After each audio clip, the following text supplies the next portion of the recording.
Bueno, buenas tardes. Vamos formalmente a comenzar con la videoconferencia. Les doy la bienvenida desde Proformin. Mi nombre es Mariela de Lauro, soy la secretaria técnica. Marta Mena, la directora, hoy tenía otra reunión y por eso no está acá. Bien, además de darles, como dije, la bienvenida, nosotros valoramos mucho este tipo de encuentros porque es, bueno, una de las formas que tenemos de interactuar en tiempo real y de vernos las caras. Veo que se incorporó San Francisco. Ser Vázquez Manuela, si no me equivoco. Sí. San Francisco es... Sí, Vázquez Manuela. Bien, perfecto. Sí, buenas tardes. Buenas tardes. Les voy a pasar la palabra a Marcos y les voy a pedir que, mientras Marcos está hablando y hace su presentación, por favor tengan sus micrófonos apagados, ¿sí? Para que no exista eco o algún tipo de acople. Luego, cada uno podrá efectuar las preguntas que considere pertinentes. Bien, adelante. Bueno, gracias Mariela. ¿Qué tal? ¿Cómo les va? Buenas tardes. Saludamos de vuelta. Hola. Bien. Apagaron los micrófonos, así que no me van a contestar. Claramente. Claro, bueno, sí. yo lo que les quería decir es que acá estamos con Sebastián, vamos a presentarnos. Yo soy Marcos, venimos charlando estos días, pero lo bueno es que nos tocamos un poquito las caras. Mi nombre es Sebastián González. Bueno, bienvenidos y un gusto conocerlos por fin. Vemos que todavía faltan algunos, pero en última instancia se irán incorporando y iremos conversando. A mí me interesaría un poco, más allá de que tenemos los datos personales de cada uno, recordar, como hacían el Feliz Domingo, los más grandes se deben acordar, ¿no? Nombre y colegio, nombre de cada uno en el regional, ya la estamos viendo, pero sobre todo que nos cuenten un poco en qué proyecto están o a qué se dedican, si son docentes. Así que, si les parece, vamos a arrancar con Concordia, que fue la primera que se conectó. Hola, buenas tardes. Soy Alberto Palacio, soy ingeniero civil, docente en las cátedras de Tecnología del Hormigón y Resistencia de Materiales, auxiliar docente en Resistencia, y soy investigador. Bueno, estoy comenzando un posgrado, el doctorado en Mención Materiales, y bueno, estoy como iniciando un poco en la parte del camino de la investigación formalmente, ¿no? Ingeniería de materiales sería tu... ¿Qué tal? ¿Cómo te va? Le preguntaba, ¿ingeniería de materiales sería tu nicho de investigación? Exactamente. Ingeniería, mención materiales es el doctorado. El doctorado. ¿Qué tal? Buenas tardes, mi nombre es Emilia Medina, yo soy ingeniera civil, también soy docente de acá en la regional, soy JTP de hidráulica y trabajo en el laboratorio de mecánica de suelos, haciendo las prácticas del laboratorio de geotecnia y también trabajo en investigación en ese laboratorio, digamos.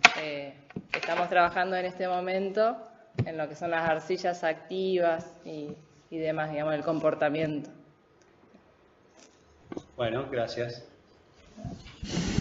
Hola, buenas tardes. ¿Qué tal? Mi nombre es Natalia Larcón, soy licenciada en Administración Rural. Este año me incorporé en un grupo de investigación de GIAR, que es de Administración Rural, y estoy involucrada en el proyecto de evaluación de una cuenca de Cañada del Águila, donde evaluamos los aportes de nitrógeno, potasio y fósforo que hay a la microcuenca para la proliferación de algas en el lago de Salto Grande. Bien, súper específico. Sí, bastante. Interesante, pero lo bueno es que es regional. Es regional, ¿Un trabajo sí. regional? Sí, sí. Bien, muchas gracias Concordia. Pasamos a, si les parece, La Plata. Hola. ¿Quién estaba en La Plata? Bien. ¿Cómo te va? Hola, hola. Sí, te escuchamos. ¿Nos escuchas? Bien, Ahí. perfecto. Bueno, mi nombre es Mirta Peñalba, yo trabajo acá en la Regional La Plata, soy docente en la carrera de Ingeniería en Sistemas de Información de la materia Análisis de Sistemas y estoy integrada a un grupo de investigación de Grupo GIDAS, y dentro de ese grupo estoy en un área que tiene que ver con el desarrollo de aplicaciones software para rehabilitación asociada a problemas de discapacidad. Entonces estamos trabajando con algunos proyectos donde, de telepráctica para asistir a la rehabilitación a través de software. En el tema, por ejemplo, de las afasias. Así que ese es el lugar donde estoy trabajando. Bueno, te paso con Norma. Gracias, Mirta. Hola. Buenas tardes, mi nombre es Norma Bresevich, soy ingeniera química egresada de esta casa de Regional La Plata, soy docente de la Cátedra Química General para la carrera de Industrial y estoy transitando un doctorado mención materiales también. Bien. Bárbaro, gracias, Norma. Pasamos a San Francisco. ¿Qué tal? Buenas tardes. Mi nombre es Manuela Vázquez. Yo soy licenciada en Administración Rural.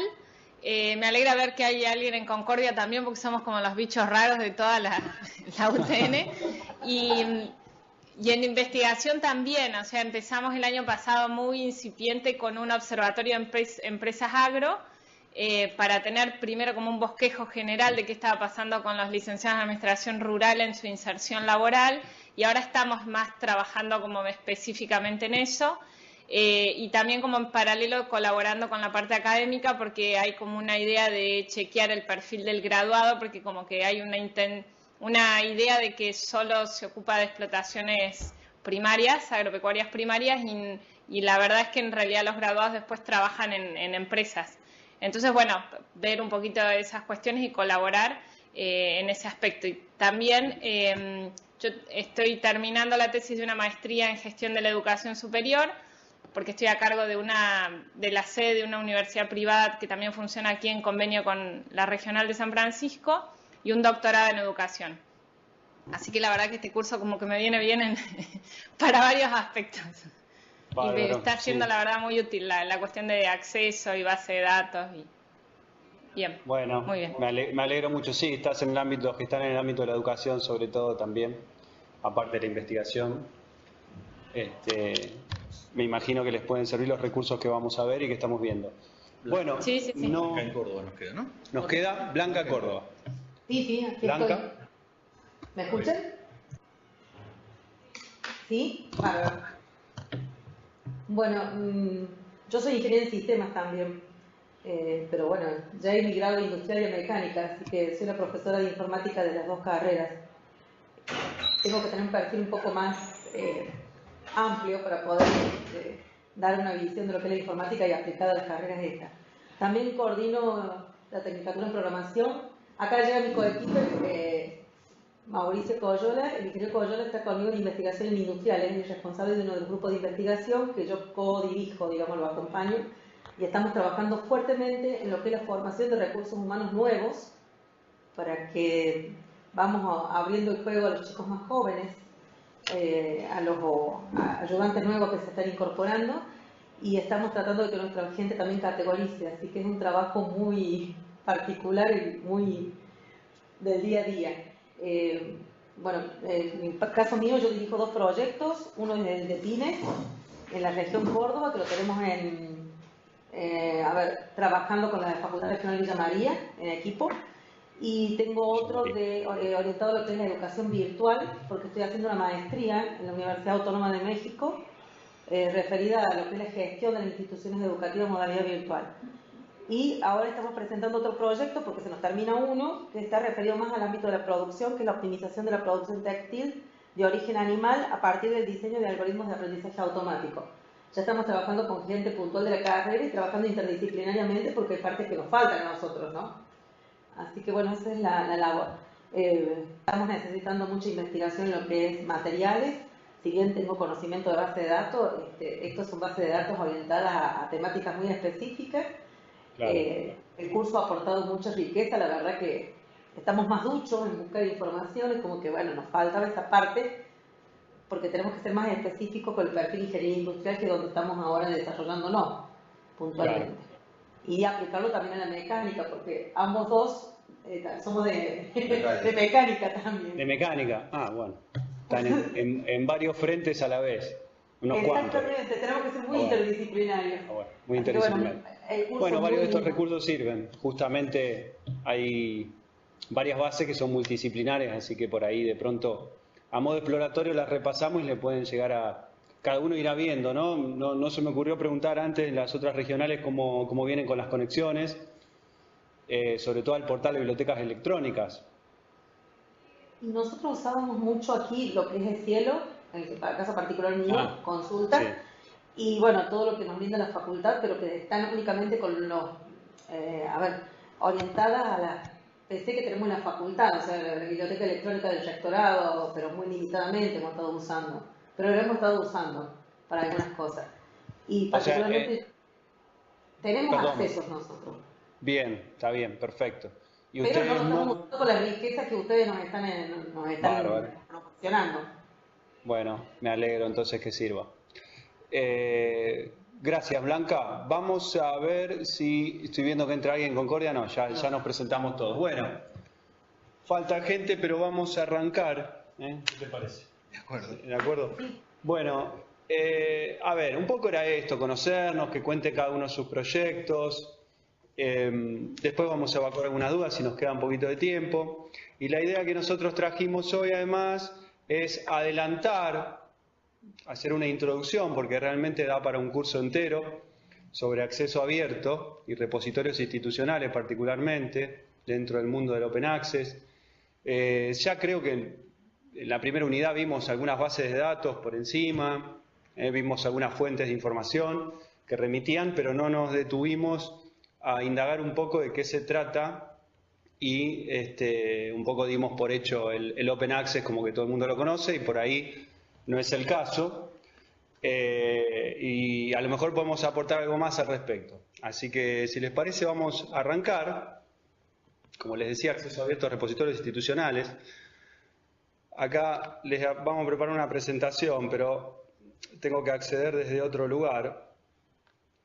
Vamos a mirar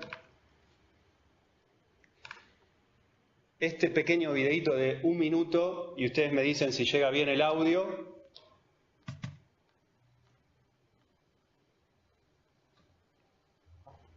¿Ya arrancó? Congratulations. Your manuscript has been accepted by the journal ION.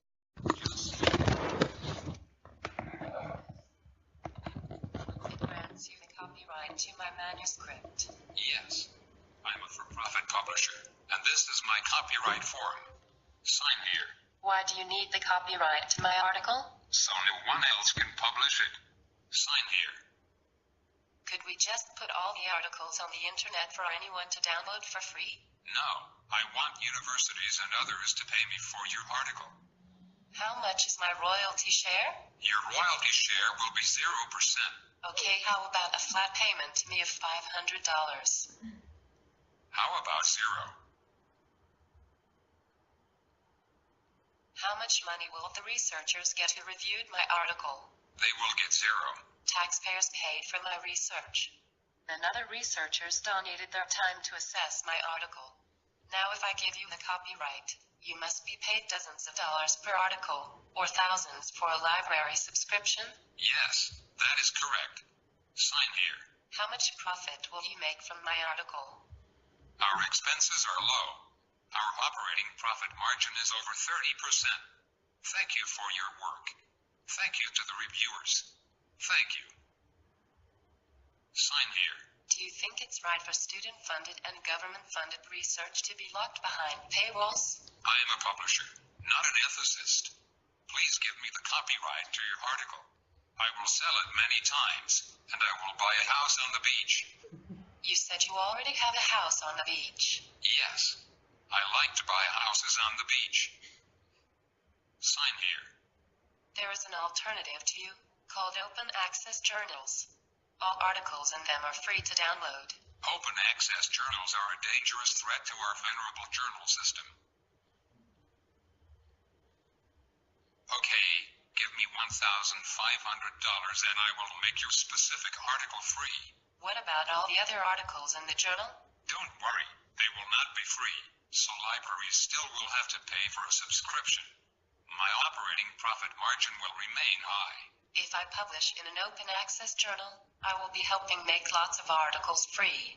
If I deposit the final draft of articles in my university's digital repository, anyone can download them and that will reduce your ability to charge large subscription fees.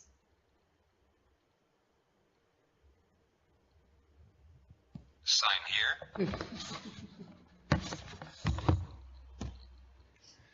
Bueno, eso es todo. ¿Se vio bien? Pueden abrir los micrófonos, Yo les avisamos de vuelta. ¿Se escuchó? Sí, perfecto. Okay. ¿Se vio bien? Bueno, esa es un poco la idea de manera simpática y gráfica que motiva, ¿no?, el movimiento de acceso abierto en el mundo. Simplemente para contextualizar, me imagino que ya lo vieron en el programa, pero acceso abierto es justo el tema que sigue y que vamos a empezar a continuación después de lo que estamos haciendo. Por eso es que estamos tocando este tema ahora y le estamos dando este adelanto, que era algo que nos había faltado decirles ahora. Es verdad, es cierto. Así como decía Sebastián, primero vimos las bases de datos de acceso restringido, privativo, que son las que tenemos que acceder a través del portal. Y el próximo tema que ya estamos arrancando en el curso tiene que ver con acceso abierto y con todas las fuentes de información que vamos a encontrar en este mundo, ¿no? Para poner un poco en contexto, íbamos a hablar de el incremento del precio de las publicaciones, que son las que disparan el precio, y los monopolios editoriales los que disparan este movimiento. Vamos a pasar acá. Yo acá traje una diapositiva, traje una lista que, si ustedes se fijan, los costos promedio por título aumentan obviamente año tras año. Esto no es información muy reciente, sino van a ver, no sé si se llega a ver la tabla del costo histórico de títulos de una de las bases de datos que nosotros estuvimos viendo, si llegaron a conectarse a través de la plataforma. EBSCO tiene múltiples bases de datos. La que nos interesa a nosotros en particular es Academic Search Premier, que tiene más temas técnicos e indiza fuentes para ingeniería particularmente. Y acá tienen algunas revistas por tema, en realidad, temas que agrupan revistas. Y si se fijan los precios, cómo fueron escalando del año 2012 al 2014, hay títulos como 28 títulos de botánica, si ven la diferencia de precio.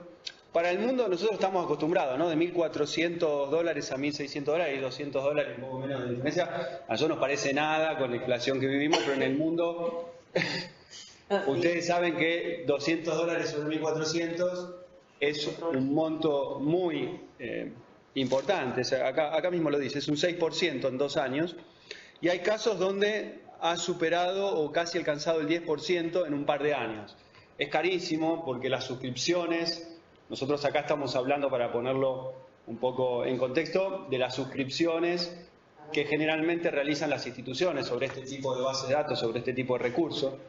Ya hemos vivido y le hemos comentado lo que pasó con Nobel. Esto es reciente, este año. Nosotros el año pasado pudimos mostrar hasta fin de año Nobel, que es una gran base de datos para ingeniería, es dedicada a la ingeniería, a muchos participantes, y este año lamentablemente por falta de presupuesto se cortó. Bueno, pasa eso con el mundo de las bases de datos privativas, ¿sí?, de las bases de datos rentadas. Pasa lo que vimos un poco ahí en el videíto simpático de comienzo de la presentación. Entonces, para combatir de alguna manera eso, para prestarle un poquito de batalla, buscar alternativas en el mundo científico, nace ya hace más de 2 décadas el acceso abierto. ¿Y qué estamos hablando cuando hablamos de Open Access? De recursos que tienen que estar dispuestos de forma gratuita, de manera inmediata. Generalmente hablamos de artículos de investigación, tiene que estar accesible a todo el público en lo posible de forma masiva a través de Internet. Y fundamentalmente, y para desmistificar sobre todo las creencias más por nuestros pagos de la información gratuita relacionada con los derechos de autor, existe una gestión de derechos de autor dentro de lo que es el mundo de acceso abierto. Digo, para terminar la idea de dejar de desmitificar que lo gratuito siempre puede ser pirata o violatorio de los derechos. En este caso, el acceso abierto, y ya lo vamos a ver ahora con los mandatos, prevé esa situación y trata de enmarcarlo todo, de darle un marco legal justamente para proteger los derechos de autor, pero no necesariamente lo de los editores, ¿no? Vamos a hacer un poco un repaso de la línea de tiempo.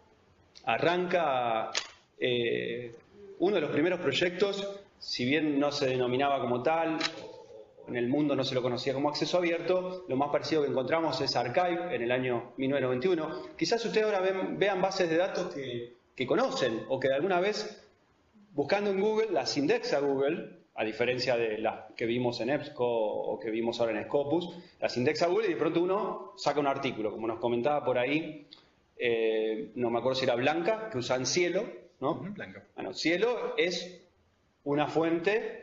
De hecho, ahí tenemos en pantalla los hitos, pusimos el primer hito acá latinoamericano, tiene que ver con la creación de la Biblioteca Virtual de Salud, Vireme, el último que ven ahí en pantalla, ¿sí? Que data ya del año 98, ¿sí?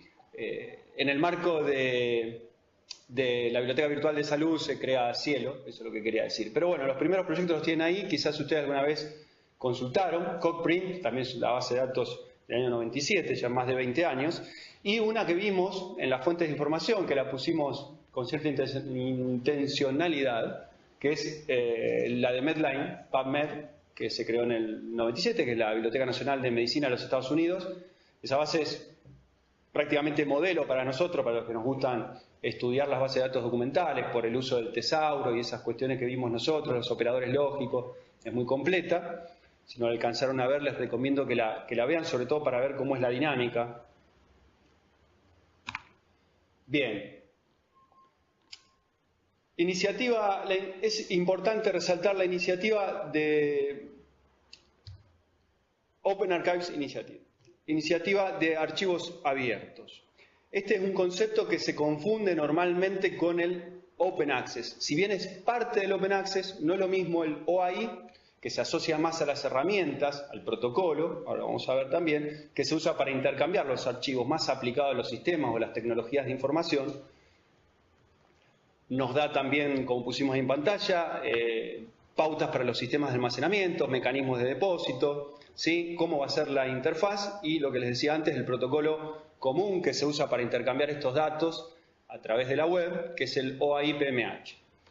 PMH viene de Protocol Metadata Harvesting, ¿sí? Es un protocolo para harvestear los metadatos de las bases donde se va a coleccionar o donde va a estar disponible toda la información de acceso abierto que van publicando los investigadores. Entonces, harvestear es cosechar. Cosechar. En la jerga, ahí teníamos dos informáticas, ¿no? Sí. Cualquier cosa nos corrige. Sí, perfecto. Cosecha de metadatos, bueno. Bien, gracias. Bien, pusimos acá para hacer un repaso para los que no saben qué es un metadato, ¿sí? Información estructurada que sirve para describir, explicar, localizar, ¿sí? O facilitar la obtención de los datos de un determinado objeto, o nosotros, en nuestro caso, vamos a hablar de documentos, ¿sí? Facilitan, por supuesto, la interoperabilidad entre los sistemas. Es decir, todo esto, el protocolo ahí y las iniciativas de archivos abiertos lo que permiten es definir los estándares técnicos para que una vez que se creen las bases de datos con información científica puedan realmente cumplirse con los mandatos del acceso abierto que tienen más bien un tono político. Ahora vamos a ver, porque empezamos al revés, empezamos por los datos técnicos. Bien, acá tenemos un poquito más de historia, lo que les decía antes, las primeras dos iniciativas que dan origen al acceso abierto como lo que conocemos hoy, como el Open Access. En el año 2000, varios científicos desarrollaron PubMed Central Plus. Ya existía en el año 98, como vimos recién, la iniciativa de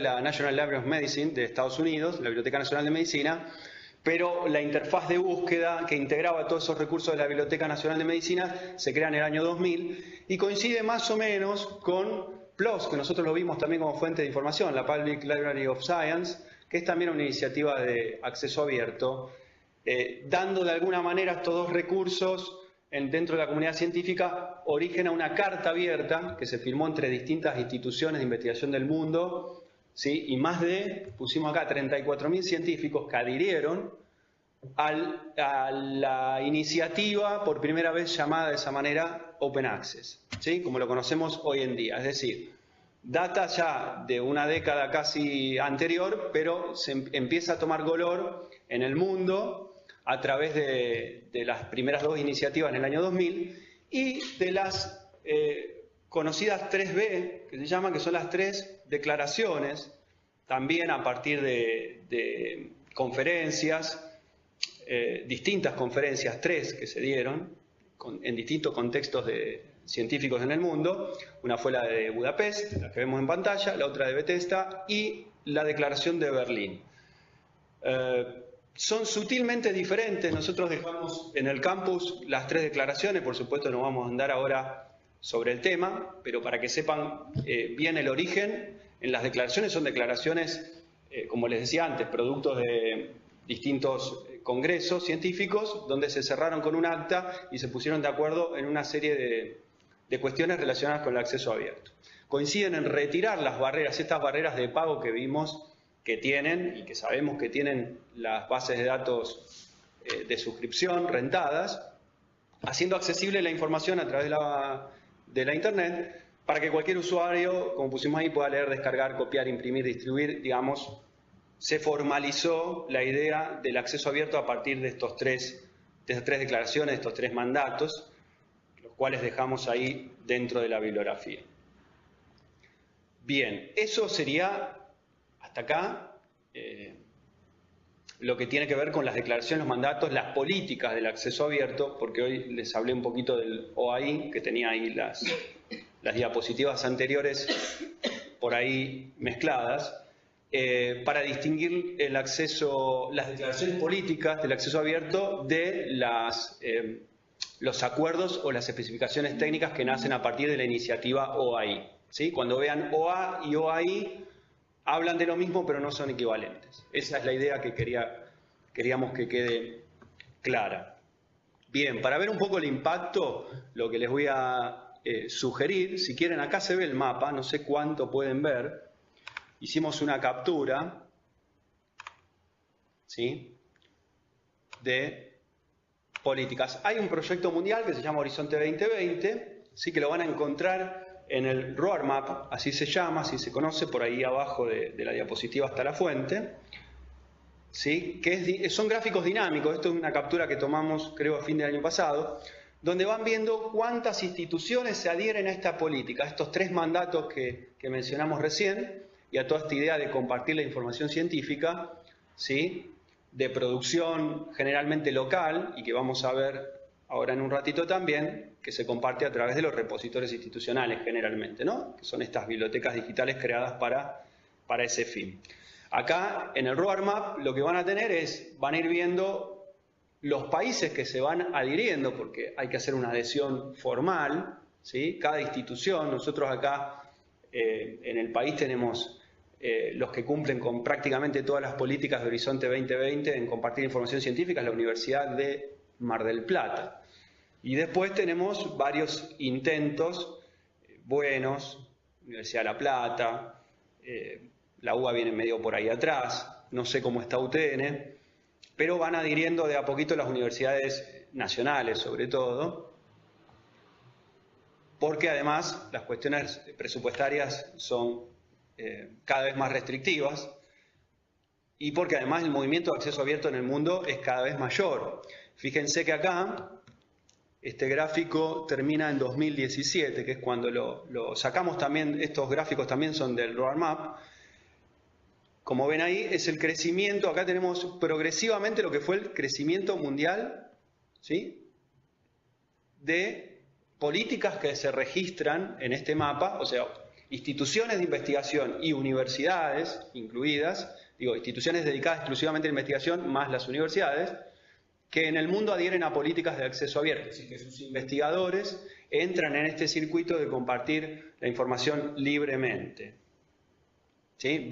Ya con solo ver la tendencia del gráfico creo que nos alcanza, después pueden entrar a Roadmap ustedes. ¿Cuáles son los beneficios? Creo que todos los sabemos, los imaginamos, acá pusimos algunos. ¿Sí? A mí me resultó siempre interesante esto de que se han creado también nuevos modelos para medir, ¿sí? De una manera diferente a cómo se mide el impacto. Hoy nosotros creo que vimos algo ya del factor de impacto, ¿verdad? O por lo menos lo mencionamos en algunos videos. Factor de impacto y otras medidas, ¿no? Productividad de los autores y demás. A través del acceso abierto, como tenemos las iniciativas de OAI que nos dan herramientas técnicas también para compartir esa información, la información puede ser procesada y a partir de esas herramientas se crean otras y se pueden crear otro tipo de estándares y de medidas a partir de la producción científica, de las instituciones y de los investigadores, cosa que antes era restringido a otro tipo de bases de datos que se dedicaban a eso, exclusivamente. Por ejemplo, Web of Science, no sé si alguno de ustedes lo conoce, muchos años monopolizó, ¿sí? Varios indicadores de productividad de la ciencia para muchos países, para muchas instituciones y también para muchos autores. ¿Sí? Entonces, en ese sentido, las iniciativas de acceso abierto no solo permiten compartir la información, sino también democratizar de alguna manera los datos sobre las instituciones y las personas que investigan y los proyectos de investigación, por supuesto, ¿no? Bueno, la preservación es otro gran tema que nos interesa mucho a los que trabajamos también en materia de documentación, porque los repositorios, a través de los estándares que siguen, intentan, vamos a decir, trabajar con la preservación digital. Es decir, no solamente que la información se comparta, esté disponible de manera inmediata y de forma masiva, sino que también se preserve a través del tiempo de una forma lo más prolongadamente posible. Nosotros decimos a perpetuidad, pero sabemos todos que la perpetuidad es un norte, un ideal a seguir. No sabremos cómo va a evolucionar la tecnología, pero se intenta. Vinculado con esto dejamos en la bibliografía dejamos un artículo, es verdad, sobre enlaces permanentes. No sé si ya lo citamos, lo pasamos, si no lo vieron, fíjense, se llama 10 años de enlaces permanentes, es bastante reciente, creo que se publicó el año pasado, el sumo 2017, y es muy interesante porque tiene que ver con un recurso técnico o una herramienta que se usa en los repositorios, también, ¿sí? Crear enlaces permanentes. Los ingenieros en sistema que tenemos presentes deben saber mejor que nosotros de qué estamos hablando, y que permiten de alguna manera preservar la información que está en línea o tratar de garantizar largos periodos de tiempo de compartir esos artículos a través de los sistemas o los repositorios institucionales. Bueno, hay más ventajas, después las van a mirar ustedes con tranquilidad y ya las imaginarán. Lo que me interesa resaltar para ir de lleno a la cuestión de cómo vamos a compartir los trabajos. Por ahora es todo poco una entelequia para los que no están en tema. Hablamos de las políticas de acceso abierto en el mundo, de las cartas de los científicos y todos estos manifiestos a los que se adhieren las instituciones y los investigadores, y después de una serie de estándares y de protocolos que se usa para la implementación técnica. Bueno, ahora cómo se hace, cómo es la forma, cómo se llega a publicar, y un poco en el video que vimos pueden haber intuido. Hay, principalmente se conoce como dos vías o dos rutas. La ruta dorada, que acá la vamos a ver en amarillo, disculpen, y la vía verde que sí salió acá alcanzó. Bueno, el primer gráfico es sencillito, ¿sí? Se puede ver que lo resaltado en amarillo sería, por ejemplo, una revista de acceso abierto directa que pasa por un proceso similar a una publicación, cualquiera de ustedes que ya haya publicado saben, por un editor, una revisión editorial, demás, de un distribuidor podría pasar o no a una biblioteca y de ahí al lector. ¿Sí? Un circuito bastante tradicional, pero en formato digital. Y una vía directa, vamos a llamar vía verde, que nos interesa particularmente, que es la de hacer un depósito institucional, un repositorio, que de alguna manera salta el resto de los pasos que vemos ahí en la vía dorada. Este es un gráfico que trajimos de la Fundación Max Planck, que es un poquito más desarrollado.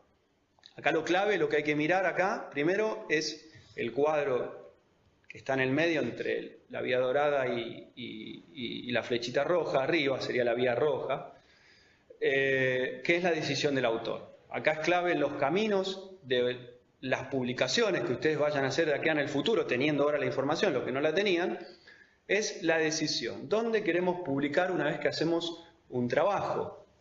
También vamos a ver más adelante que hay cosas que son elegibles y cosas que no, porque nosotros ya tenemos una legislación al respecto.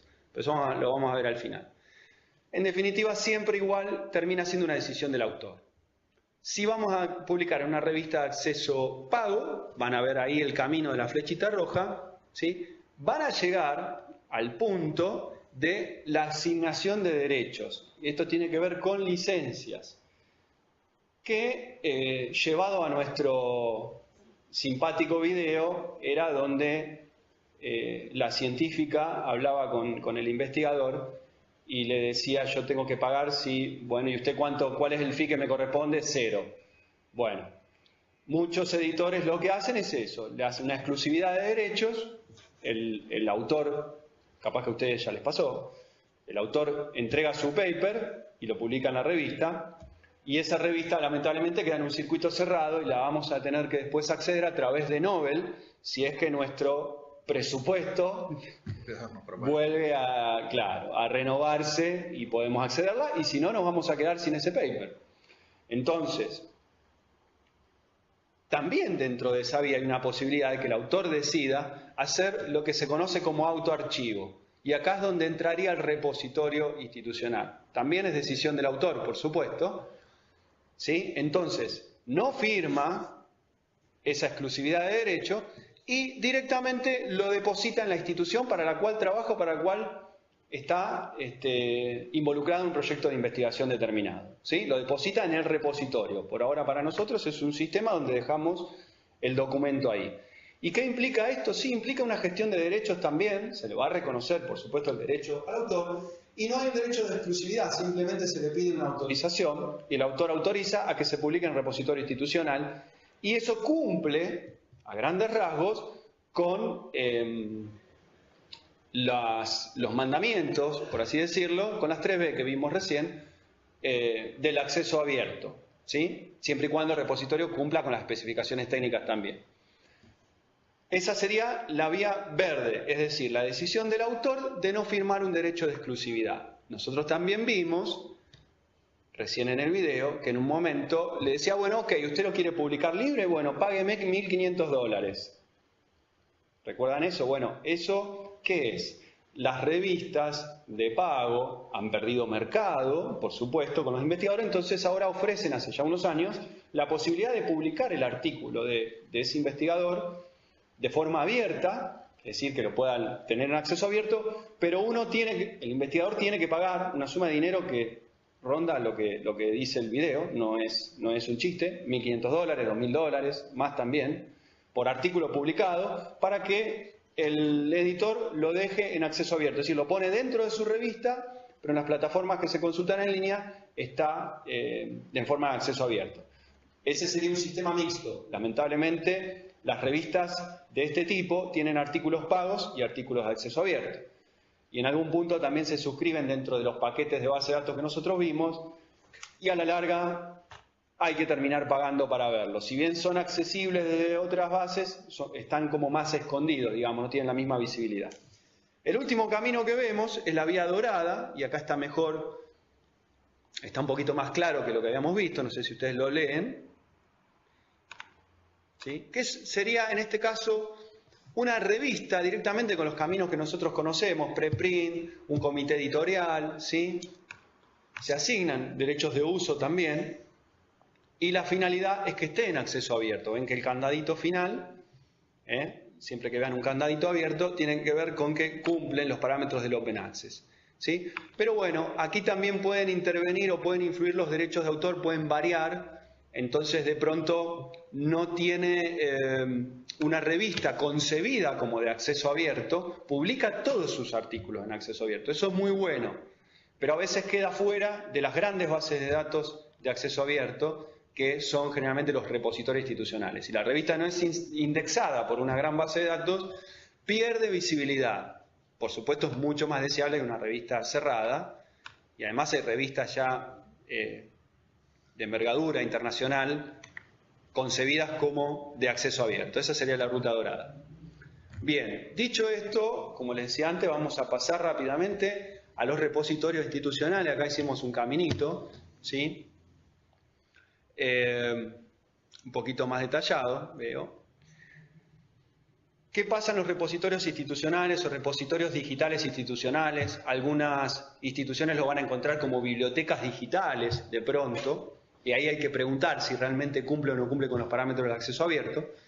¿Y cómo lo van a identificar ustedes? Porque así como se acercan colegas que publicaron en una revista y les comentan, o editores a proponerles al equipo de investigación publicar en determinada revista, se van a acercar de la institución, posiblemente de la propia UTN, que está desarrollando su repositorio institucional, o de otras instituciones, de estamentos gubernamentales mayores, por ejemplo, de una secretaría o del ministerio, en algún momento lo hacían, el Sistema Nacional de Repositorios, el SNRD, Sistema Nacional de Repositorios Digitales. Sí. Convocaba a investigadores para que publiquen. Bueno, ¿cómo darse cuenta? Les van a hacer firmar una breve autorización y les van a decir que no necesitan ningún tipo de cesión de derechos. ¿Sí? O sea, pero sí van a firmar una autorización porque vamos a ver ahora también que los derechos intelectuales sobre un escrito, sobre una obra en general, son alienables. Gracias. Sí, digamos, no se pueden transferir, son intransferibles también, es decir, siempre la ley 11723, los acuerdos internacionales, obligan a citar al autor. Esos derechos no se ceden, pero sí hay otros derechos que son los derechos económicos, y eso es importante en lo posible, no cederlos para que el artículo siempre esté de forma libre y gratuita, accesible a través de algún repositorio institucional o una revista de acceso abierto. ¿Y qué es un repositorio? Bueno, ya lo fuimos diciendo, ¿sí? Se encarga de preservar, es muy importante esa función para que vaya creciendo a través del tiempo, que no se pierdan los viejos documentos, que son bases de datos cada vez más grandes, de divulgar ese acceso a la información, que esté siempre libre y de forma gratuita, accesible, a través de instituciones académicas, universidades, instituciones de investigación y demás. ¿Sí? Siempre siguiendo, como pusimos ahí, los fundamentos del movimiento de Open Access. Son sistemas, son grandes bases de datos. Bueno, acá sí volvíamos a lo que era, lo que ya les había comentado antes, la diferencia entre los mandamientos, el Open Access, las políticas que tiene que seguir una institución, que las tienen que declarar además formalmente. La universidad, para crear un repositorio institucional, tiene que adherir, tiene que formalmente decir que lo va a crear, tiene que dar un marco normativo, ¿sí? Esas son las políticas que vimos en el Roadmap. Y el OAI, que tiene que ver con los estándares que dijimos antes, que vamos a necesitar implementar del lado de la institución o de las personas que desarrollen el sistema, el repositorio en este caso, la normativa que va a tener que cumplir el sistema para que sea interoperable y para que todo ese conjunto, toda esa colección digital de papers esté disponible e interopere con el resto de los sistemas en el mundo, ¿sí? Ya vamos a ver también que hay grandes bases de datos que colectan esa información, como dijimos, por algo se llama PMH, o sea, harvestea, cosecha esos metadatos y los comparte de forma distribuida y descentralizada. Entonces, OAI son todas esas especificaciones técnicas. Acá en la presentación, que después la vamos a subir, le dejamos el enlace. Esta es una captura de pantalla de cómo se ve hoy, ¿sí? El home de la iniciativa. Van a ver que hay proyectos corrientes. Para los informáticos, les cuento que hay otros proyectos de otros protocolos que se usan, que son derivados del OAI-PMH, ¿sí? Por supuesto están las fuentes, las especificaciones de cómo funciona, que corre sobre HTTP, o sea que está dentro de la web, Eso es lo interesante, no se necesita ninguna tecnología que no sea corriente para poder acceder a estas bases de datos, además de no pagar, con una conexión a Internet y un navegador estándar se puede acceder. Bien, y entonces, acá seleccionamos de manera formal, pusimos 3 cosas que promueven los estándares necesarios para crear los registros de información, ya lo dijimos. Permite la recuperación en sistemas descentralizados. ¿Sí? Bueno, esto que pusimos no tiene tanta relevancia, dice cómo se compone, los proveedores de servicios y los proveedores de datos, es decir, las instituciones proveen generalmente servicios y datos, es decir, datos propiamente, que son las fuentes, los documentos, y los metadatos. Y después la tecnología se divide porque hay grandes cosechadores que lo único que ofrecen son, los proveedores de servicios, lo único que ofrecen son esos metadatos y redireccionan las bases a los documentos cuando nosotros hacemos búsqueda. Por ahí eso no es tan relevante. Y lo que sí llegamos finalmente, estoy un poco acelerado, cualquier cosa me dicen, porque no sé cómo venimos con los tiempos. 7 y 5, 7 y 10, está bien. Estamos ahí, ¿estamos bien? Bueno, ¿qué pasa en nuestro país? Me pueden interrumpir si quieren igual, si no quedó algo claro, yo voy a hablar ahora un poco de lo que se implementó a nivel nacional en materia de repositorios institucionales. Espero que se haya entendido la idea general, igual después tienen bibliografía y arrancamos esta semana con los temas. Como les decía, ya hay, por suerte, este es un tema que está instalado a nivel nacional desde el año más o menos 2010. Se creó un grupo de discusión, gente del CONICET, algunos investigadores, tuvimos algunos bibliotecarios también, representantes docentes, representantes de los distintos estamentos.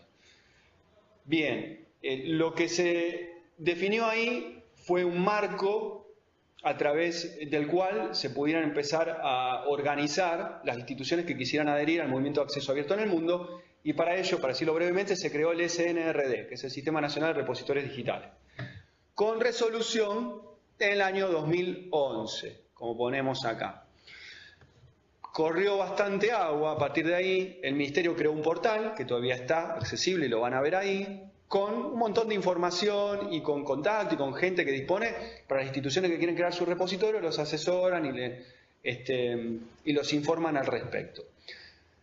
Un par de años después se siguió trabajando, por supuesto, y se terminó promulgando la ley 26899, que regula ya la creación de repositorios digitales institucionales de acceso abierto a nivel, por supuesto, nacional, para todas las instituciones que tengan financiamiento público, ya sea de forma directa o de forma indirecta, ya sea a través de equipamiento o con financiamiento directo, digamos, sobre el proyecto de investigación, o los recursos humanos que aporten. De cualquier forma, sabemos que la mayoría de las instituciones en nuestro país que hacen investigación tienen de forma directa o indirecta algún tipo de subsidio o son beneficiados por más que sean instituciones privadas en algunos casos. Con lo cual están casi todos los actores de la ciencia alcanzados por esta ley, y es importante que después en algún momento lean. En el curso no le vamos a pedir mucho al respecto, pero sí es interesante para los que quieren publicar saber un poco más cómo es el marco regulatorio. Y la ley se vino a reglamentar 3 años después. Como sabemos, siempre cuestan estas cosas. La reglamentación, que es del año 2016, también la pueden encontrar en el Sistema de Información Legal del Ministerio de Economía, o la googlean directamente y Google la recupera. No tiene desperdicio porque hay en la reglamentación, por supuesto, más detalles técnicos, como suele suceder, de cómo se puede implementar un sistema de ciencia abierta, por decirlo de alguna manera, ¿sí? No nos olvidemos, ahí otra vez apelo a los informáticos, todo esto viene enmarcado en corrientes internacionales que tienen que ver con la ciencia abierta, con la cultura abierta, movimientos dentro de los cuales, o paralelamente con los cuales, se genera también el software de código abierto, ¿sí? Linux y demás. Está todo bastante relacionado. Bien, el SNRD, como les decía antes, que es el primer antecedente a nivel nacional, se creó con la finalidad de conformar una red interoperable entre estos primeros repositorios que estaban apareciendo en las instituciones del país. Acá tenemos algunos highlights de la ley 26899, la ley de repositorios, que les decía recién. Los organismos, instituciones públicas que componen el Sistema Nacional de Ciencia, Tecnología e Innovación y que reciben financiamiento del Estado Nacional, que decíamos antes, deberán desarrollar repositorios institucionales de acceso abierto. Todo subsidio o financiamiento proveniente de agencias gubernamentales y de organismos nacionales de ciencia y tecnología para actividades de investigación deberán garantizar la disponibilidad pública de los resultados esperados de las mismas. O sea, ¿vieron cuando vimos recién el gráfico de la Fundación Max Planck que les decía, ¿es decisión del autor? Ya no tanto, digamos.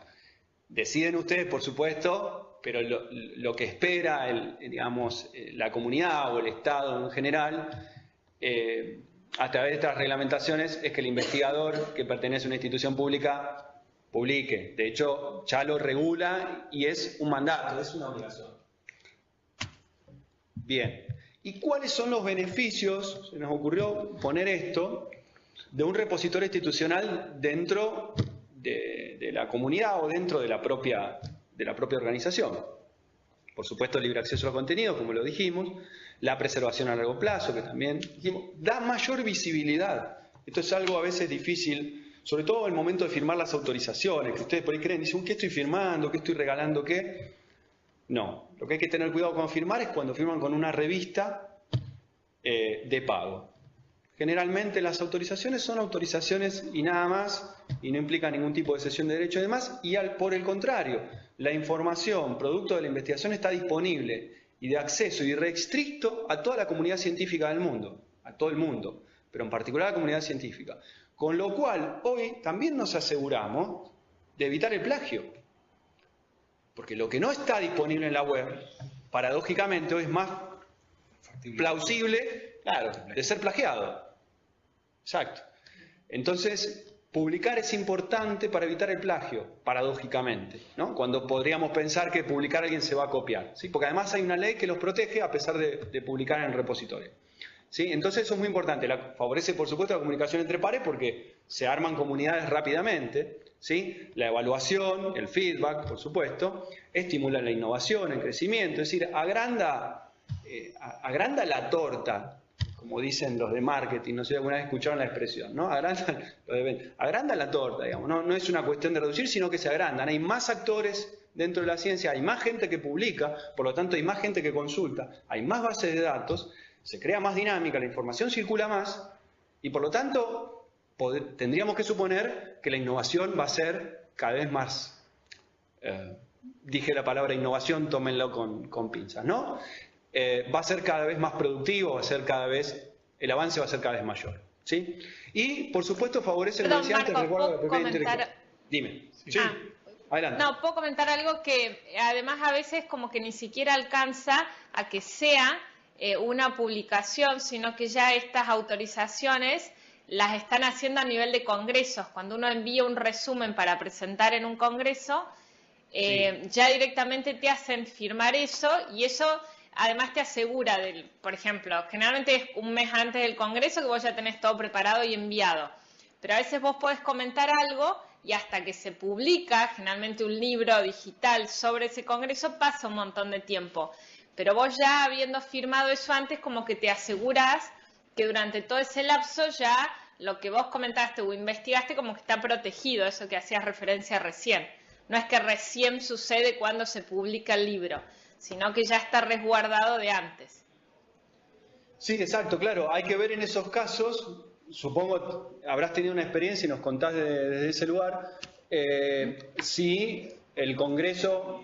Por ejemplo, qué sé yo, IEEE, por mencionar una institución, IEEE tiene grandes bases de datos, nosotros algunas recorrimos, si no vamos a recorrer también, pero son de acceso restringido. Cuando uno participa en un congreso IEEE, generalmente, en algunos particulares, te hacen firmar, pero acordate que en ese caso tu paper, tu artículo, ya en este caso hablamos de los papers, no del libro, o del libro que se publicará sobre el congreso, es de acceso restringido, es decir, es pago. Vos tenés que ser suscriptor o miembro, o ahí teníamos ingenieros civiles, la American Concrete Institute hace algo similar con los miembros, ¿sí? Digo, uno tiene que ser miembro y para tener una membresía tenés que tener un abono anual, que individual a lo mejor es pagable por un profesional. Ahora institucional, que lo tenga una universidad, son abonos carísimos. Así que digo, atentos, lo que nosotros intentamos transmitir con esto es despertar un poco, porque lógicamente el investigador está muy embebido en su tema, lógico, y estas cuestiones parecen coyunturales, sí, te firmo, si total lo vas a publicar y uno entiende que accede todo el mundo. Se pierde en muchos casos, cuando son congresos, porque detrás del congreso hay una institución, que suelen ser un organismo, asociación profesional, al menos que lo organice una universidad, que también claro, puede pasar. En este caso fue la Universidad de Villa María. Entonces... Perfecto, sí. Villa María sí, y además lo tienen muy bien organizado y te puedo decir con conocimiento de causa que es para acceso abierto. Te hicieron firmar la autorización para acceso abierto. No, sí. por eso sí. Sí, lo maneja un colega, el repositorio institucional de la Biblioteca Central de Villa María y Gómez. Claro, es importante dejarlo claro que estamos hablando específicamente en el contexto de los repositorios, del acceso abierto. En este caso, dejarlo marcado que estamos en el contexto del repositorio. Claro, sí, siempre acceso abierto. Pero es verdad lo que dice ella, que a partir de una publicación en un congreso ya directamente algunos te piden autorizaciones porque lo organiza la universidad. Fantástico. Y cuando no lo organiza la universidad, por ahí te piden algo igual, pero hay que estar atentos porque ahí a lo mejor estás cediendo derechos. Bueno, hay que leer básicamente lo que uno firma, digamos, no cambia lo que uno hace en la vida personal, pero para entender y por lo menos tomar una decisión a conciencia. Y saber que además, hoy por hoy, vamos a hacer, mira, el ejemplo de esto es interesante. Suponte que no hubiese sido el Congreso por Villa María y hubiese sido alguna de estas organizaciones que yo te comenté. American Society of Civil Engineering, Enlace, o, bueno, no me acuerdo tu especialidad, alguna de tu especialidad. Imagínate que vos firmás, ¿no? Ese artículo queda totalmente fuera del sistema. Digo, iba a ir a otra cuestión que ahora se me fue un poco de la cabeza. Pero bueno, creo que quedó claro. Vamos a pasar a otra cosa. Está buena la experiencia que nos contás. Administración rural. Administración rural. No tengo ninguna organización presente de administración rural, perdón. Va a ser más difícil. Pero lo interesante es distinguir cuando el artículo va al acceso libre o va para una publicación en particular, y puede suceder en congresos. Eso es interesante, ¿no? No necesariamente tiene que ser una revista. Bueno, acá dos cuestiones, antes que se nos vaya el tiempo, relacionadas con el derecho, que ya las mencionamos al paso. ¿Sí? Así a modo teórico. Ninguno de nosotros es abogado, pero estamos todo el tiempo asistiendo a jornadas sobre propiedad intelectual y demás, porque es algo que nos compete por estas cuestiones, ¿verdad? Y lo que rescatamos de esos encuentros es que básicamente en el derecho lo vamos a encontrar a través de convenios internacionales, que la propiedad intelectual se divide en dos grandes ramas. Por un lado, el derecho intelectual, los derechos intelectuales, esto que decíamos que eran inalienables, ahora me salió, y los derechos económicos, que son de aspecto patrimonial, que son las cuestiones que hay que considerar en las publicaciones privativas, porque los derechos económicos generalmente vienen asociados a contratos de exclusividad. Entonces, una vez que nosotros publicamos, no podemos publicar en el repositorio. Y acá me acordé del ejemplo que te quería poner con el Congreso, que si vos lo publicabas en un congreso de una organización que publicaba de pronto el libro del Congreso con todos los papers, las memorias, en forma privativa, y vos después querías ir a la universidad y publicarlo, en la universidad, en la autorización, en una parte dice que el autor se compromete o afirma, se hace responsable de no haber cedido derechos de exclusividad. Eso lo dicen todos los repositorios, porque en última instancia vos decís, sí, yo lo comparto con el mundo, pero ya le firmaste un contrato de exclusividad a ASI o a cualquier institución donde fuiste del Congreso. Entonces, cuidado con eso ustedes, porque firman y después tienen que saber si lo pueden ceder o no al repositorio. Por eso la ley ahora le da un buen marco y se anticipa como para que la institución se acerque primero y les diga, ojo, traten de publicar primero acá, porque si publican primero afuera... Y después hay toda una cuestión con los investigadores. No sé si hay investigadores del CONICET entre los presentes. ¿No? ¿Alguna regional? No, acá no. Ustedes sabrán, sabemos todos, yo no sé muy bien cómo funciona, el tema de los escalafones de los investigadores del CONICET, que ranquean de acuerdo a lo que publican y demás. Todas esas cuestiones también se revisaron y se siguen revisando, porque muchos de ellos para acceder a determinados financiamientos o para acceder a determinados puestos en los proyectos de investigación, tenían que tener publicado X cantidad de trabajos, dependiendo de la disciplina y otros factores, de revistas internacionales que no necesariamente eran publicaciones de acceso abierto. Entonces el investigador se encontraba con que o conseguía los fondos para publicar, pagando esos $1.500 como vimos en el video, o tenía que publicar siempre en acceso restringido y no podía nunca publicar en acceso abierto. Bueno, a partir de la ley esas cuestiones se están empezando a normalizar. Es decir, si tiene una contribución estatal, tiene que ir en acceso abierto y ya los editores de pago lo saben. Ya lo saben.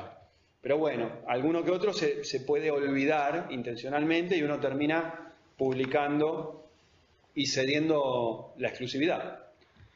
Como les decía, los derechos morales, bueno, tienen que ver con 3 aspectos, que es con la divulgación, la paternidad y la integridad.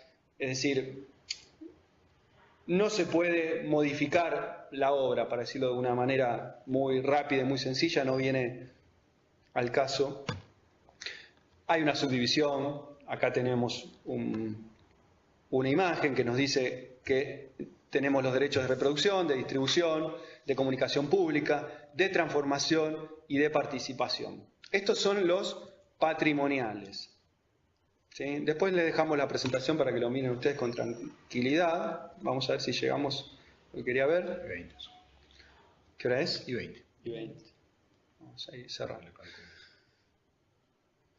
Bien, bueno, esto es interesante. Acá pusimos, es autoría. Los que autorizan son autores y pueden requerirse adicionalmente a directores y financiadores.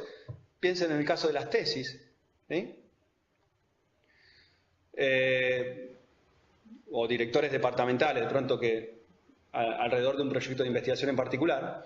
A veces la declaración de originalidad o fidelidad respecto de la versión en papel de la obra. Derechos patrimoniales es una declaración de titularidad de los derechos de explotación. Esto ya lo dijimos de varias maneras. Ese apartado de los derechos, que después miran ustedes tranquilos, cualquier cosa nos preguntan en la plataforma, tiene que ver, en una introducción particularmente para abordar este tipo de gestión de derecho a autor que se hacen dentro de los repositorios institucionales. Habrán visto 1000 veces algún iconito de estos, ¿no? De los que están en pantalla. Bien. Para que sepamos, también les dejamos acá, por acá el enlace a Creative Commons. Los derechos que se pueden gestionar, que tienen que ver con el uso del material. Primero tenemos una autorización que no da exclusividad, ¿sí?, a quien administra el repositorio, por decirlo de alguna manera, o a la institución en la que nosotros queremos publicar. Vamos a tomar el caso acá de San Francisco, donde nos decía Villa María. Entonces, el repositorio institucional que administra la Biblioteca Mayor de Villa María publica directamente los trabajos porque ya tiene la autorización de... ¿Tu nombre era? Manuela. Vázquez, de Manuela Vázquez. Directamente los puede publicar, pero vos podés hacer algo más. Vos podés decirle a la comunidad la forma en la que querés que se comparta eso. Y eso puede estar previsto en el formulario, a lo mejor lo llenaste, a lo mejor no. ¿Sí? Lo deseable es que esté. Y esas son las atribuciones que vos vas a permitir o no con tu documento. Lo interesante de esto, que todas estas licencias se generan en línea, entren, después dejamos el enlace a Creative Commons, es muy sencillo, ¿sí? Ustedes pueden generar la licencia y ya caer con la licencia, ¿sí? Esa licencia lo que indica es cómo se va a usar el documento. ¿Voy a permitir que hagan copias? ¿Voy a permitir que lo modifiquen? ¿Sí? O que hagan subproductos o que hagan otros documentos a partir de mi documento. La atribución, como ya dijimos, ¿qué es la atribución? Que me nombren, que digan que es mío, que yo me basé en el trabajo de Manuela. Si yo tomo tu trabajo y tengo que citarte sí o sí. Ahora bien, eso es innegable. La licencia Creative Commons de mayor, y esto es pregunta de examen final, es el final. De mayor, bueno, los que no vean el video se lo van a perder, los que no vinieron. De mayor amplitud, la licencia más amplia que hay justamente es la que dice solamente con que me atribuyan estoy. Pero después uno le puede agregar ciertas restricciones, que es este loguito que dice acá, ¿no? BY, by, atribución. Eso es innegable. Después uno puede decir, no quiero que sea comercial, es decir, haces algo a partir de mi trabajo y Manuela dice, mira, haz lo que quieras, remasterizarlo, editarlo, agregar, tocar, me vas a tener que mencionar porque la atribución es obligatoria, pero yo no quiero que tenga una finalidad comercial nada de lo que salga de ahí. ¿Sí? Eso a veces algunos lo toman como algo positivo, pero para el mundo de acceso abierto es una restricción, ¿sí? Es una limitación. Querer o no querer que se haga algo comercial podría quedar a libre albedrío también del que lo usa. Bueno, y después si voy a permitir obras derivadas, como dice acá, y si voy a querer que se comparta exclusivamente bajo la misma licencia, o no. Porque después la persona hace un trabajo derivado a partir del trabajo de Manuela y puede elegir otro tipo de licencia. Y yo podría, Manuela podría en este caso, decir no, cualquier obra derivada va a tener que llevar el mismo tipo de licencia, pues yo quiero pasar a la inmortalidad con esto y que sea libre para la humanidad entera. Así que bueno, son cosas buenas para saber. Acá que pusimos licencias institucionales para la cesión no exclusiva de derechos. Estas son las Creative Commons. Las pusimos como ejemplo. Hay otras, copyleft, pero están dentro del mismo marco, ¿sí? Las Creative Commons hoy por hoy, además, tienen un sitio web y creo que hasta tienen oficinas en Argentina, en castellano, muy interesante. Fíjense que hay diferencias. Si uno entra a las licencias internacionales de Creative Commons, la página web internacional, o la página, creo que era de Argentina, para habla hispana está dividido, fíjense que las licencias varían, ya la 4.0 es la última que vi internacional, y a nivel nacional no sé si está la 4.0 o la anterior, y tienen pequeñas sutilezas de diferencia, si en algún momento van a publicar y quieren licenciar el contenido. Esta es una muy buena herramienta para defender nuestra voluntad como autores, y a su vez para compartir con la comunidad. ¿Sí? Para derribar ese mito que decíamos antes, de que si lo comparto me van a plagiar y que si lo comparto es peor que no compartir. ¿Sí? Al contrario. Bien, este cuadro es interesante para mirarlo con tiempo, no sé si para mirarlo ahora. Lo tomamos del CIVI, que es el Sistema de Información y Bibliotecas de la UBA, que lo hicieron los chicos de allá, y es muy interesante para articular todas las cosas que vinimos hablando, ¿sí? A nivel interrelación entre los distintos agentes que participan en el circuito, por decirlo de alguna manera, documental de publicación de un contenido en acceso abierto, y esas licencias, esos acuerdos entre quienes están representados. Como dijimos antes, las declaraciones y los mandatos del OA, del Open Access, que por ejemplo, en este caso Villa María, siguiendo con el ejemplo, tuvo que hacer una resolución, su consejo directivo, diciendo que adhería y demás, y de qué forma lo iban a implementar. Esa es una declaración y un mandato. Ese representa, como lo vemos en amarillo, un acuerdo entre autores e instituciones, ¿sí? Así hay que leer este gráfico. Cuando uno lo mira, no se entiende nada, lo reconozco. Pero hay que leerlo así, ¿sí? Las relaciones entre cada, ¿sí? La normativa, por decirlo de alguna manera, los instrumentos, está el título, los instrumentos y quienes interactúan. Las licencias institucionales no exclusivas también son entre autores e instituciones, ¿sí? Ahí lo van a ver con la flechita celeste. Bueno. ¿Lo siguen viendo ustedes al video? ¿Lo ven? ¿No lo ven? ¿Ven la presentación? Sí. Perfecto. No lo estamos viendo nosotros acá, pero ya lo ven. La perdimos porque hubo un cortocircuito. Yo no sé si llamarlo al muchacho por las dudas que hagamos un diseño, chicos. Si ven fuego, damos por finalizado. Todavía no hay fuego, hay humo nada más. Se explotó algo. ¿Se escuchó el ruido? Parece que fue la lámpara del proyector. Sí. No es tan grave, no es tan grave. La lámpara del proyector me parece. Yo quería avisar que me tengo que retirar, pero después cualquier cosa lo puedo seguir. Vamos a ir cerrándolo. ¿Lo cerramos? 2 minutos, 3 minutos me das? ¿Nos dan 3 minutos? Sí. ¿Sí? 3 minutos lo cerramos. Vean este gráfico con tranquilidad. Ya creo que se entendió cómo leerlo, ¿sí? ¿Qué son las adendas? Las adendas por ahí están mencionadas también en la presentación. Y las legislaciones nacionales que la vimos son acuerdos, obviamente, entre autores y Estado, entre el Estado y los autores, entre el Estado y las instituciones, ¿sí? Y por supuesto en la sociedad. Y las licencias Creative Commons, que es algo muy importante que vimos recién, son las licencias que ustedes como autores le van a poner a la sociedad, es decir, a los lectores de esos trabajos, ¿sí? De alguna manera pasan por sobre cualquier medio de publicación, ya sea repositorio o el sistema que ofrezca alguna publicación privativa. Bien, acá hay algo más de licencias abiertas, como les decía antes, tienen similitud y puntos en común con las licencias copyleft.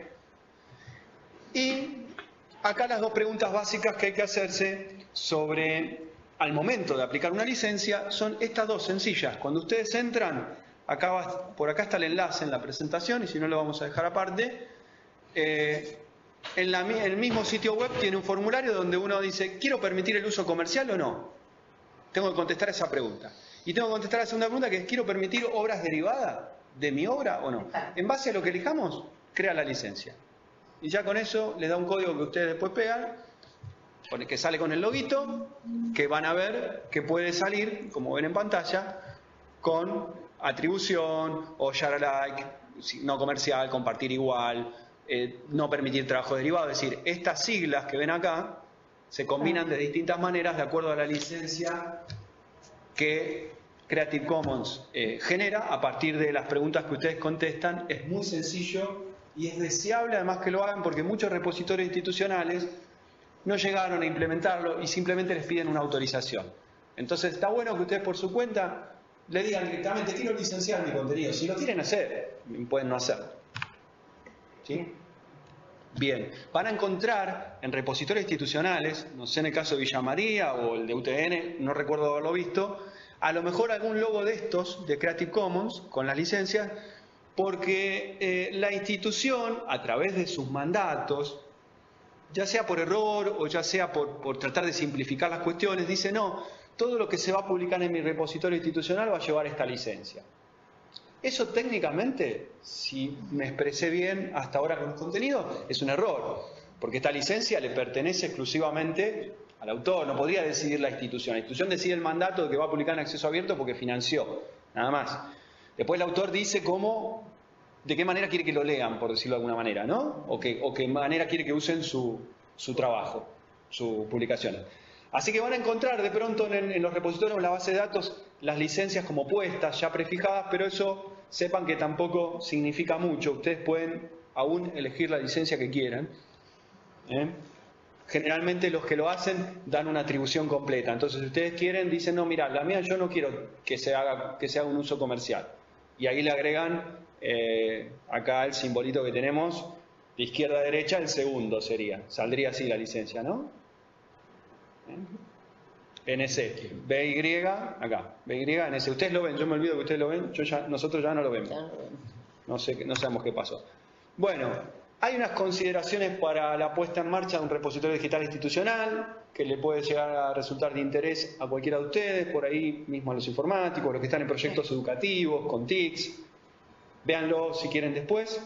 Nosotros, son apenas unas pautas. Por si en alguna regional quieren, la UTN tiene el propio, por supuesto, que es el RIA, no sé si lo conocen. No. ¿Sí? Acá les dejamos el enlace, que es riautn.edu.ar. Me gusta el nombre porque quedó feliz. RIA. Repositorio institucional abierto, creo que la A es de abierto. Bien. Pero lo que no quita que cada regional, más por la forma de administración que tiene UTN, corregime si me equivoco, cada regional pueda crear el propio y a su vez la institución mayor, la que ahora creo que es de rectorado, administra RIA, los puede cosechar. ¿Sí? Ese sería el trabajo que se podría hacer incluso en conjunto, de forma descentralizada, porque está previsto trabajar así el acceso abierto. De hecho, yo les comenté un gráfico que sacamos de la UBA, del CIFBI. El CIFBI es el Sistema de Información y Biblioteca de la UBA, y trabaja, por ejemplo, de esa manera, porque las facultades allá también tienen mucha autonomía, cada una tiene su repositorio, y el sistema de información de rectorado cosecha todos esos repositorios, después los comparte con el SNRD, que vimos recién, el Ministerio, y el SNRD a su vez está dentro de otros proyectos mayores, más grandes, COAR y la referencia, los van a leer ahora en la bibliografía, que lo que permiten son sistemas que indexan múltiples bases de datos, que cosechan múltiples cosechadores y que lo que permiten es un alcance infinito, por decirlo de alguna manera, de las publicaciones que recolectaron los distintos repositorios. Bueno, damos por finalizado, acá están las funciones, ya las sabemos. y espero que les haya resultado interesante. Totalmente. Nada, los liberamos. Bueno, muchas gracias. Muchas gracias y buenas noches. Buenas noches. Buenas noches. Muchas gracias, buenas noches. Gracias. Muchas gracias. Los esperamos en el foro. Aquí estaremos. Excelente todo. Muchas gracias, chicos. A ustedes, Muy bueno. a ustedes. Adiós.